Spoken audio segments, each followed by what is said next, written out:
ఎన్ని నేర్చినా ఎంత చూసినా, ఎన్ని నేర్చినా ఎంత చూసినా, ఎంత వారలైనా కాంతాదాసులే, కాంతాదాసులే.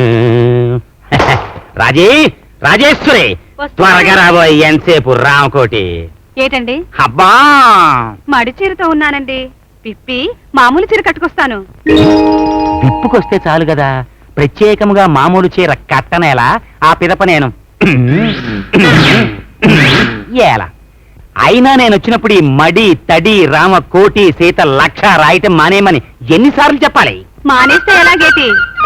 ఎక్కడో కొండల్లో కోనల్లో ఉంటూ మీరింత ఆరోగ్యంగా మీ ఉద్యోగాన్ని నెట్టుకొస్తున్నారంటే నా పూజలే కదేటి బలం. అలాగా అయితే అర్జెంటుగా నా ఇంజనీరింగ్ డిగ్రీలన్నీ తగలబెట్టేనా?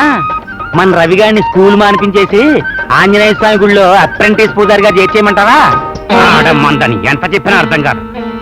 ఈ విశ్వం అంతా పెద్ద ఇంజనీరింగ్ మిస్టరే, అంతేగాని ఈశ్వరుడి సృష్టి కాదు. అండర్స్టాండ్? అబ్బబ్బబ్బబ్బా, ఎందుకైతే అలా వెర్రెత్తున కరుస్తారు? ఆహా ఆహా, శోభన పెళ్లి కూతురులా ఉన్నావు కదా.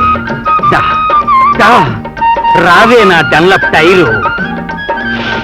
క్యాంప్ సైట్ లో ఆడగొంతు వింటే నీ గొంతే అనిపించేది, నల్ల చీర కట్టిందల్లా నా పెళ్ళామే అనిపించేది.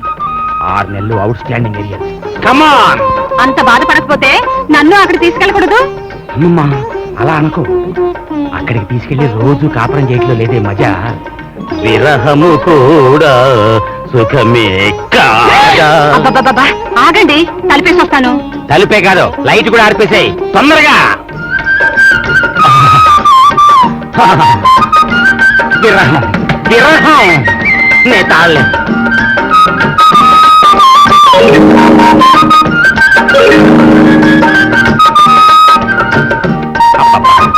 తొందరగా తీవే లైటు. ఆగండి, ఆగండి, నన్ను ముట్టుకోకండి. ఏ పాడు ఆ బీరువాలో నుంచి ఓ చీర నా మొహాన్ని తగలేయండి. ఈ చీర బానే ఉంది రా. ఆగండి, కర్మ కర్మ, నేను తలంటి స్నానం చెయ్యాలండి. తలంటుకుని స్నానం చేయాలా?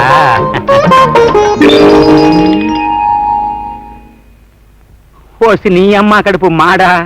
రామేశ్వరం వెళ్ళినా శనేశ్వరం తప్పలేదని నా పెళ్ళానివి నీ దగ్గరికి వచ్చినా నాకు బ్రహ్మచర్యం తప్పదా? నేనేటి చేయనేటి? ఏం చేయనేంటి? అబ్బా, ముట్టుకుంటే చాలు న్యామ్ న్యామ్ అయిపోతావు. పో అతలికి పో.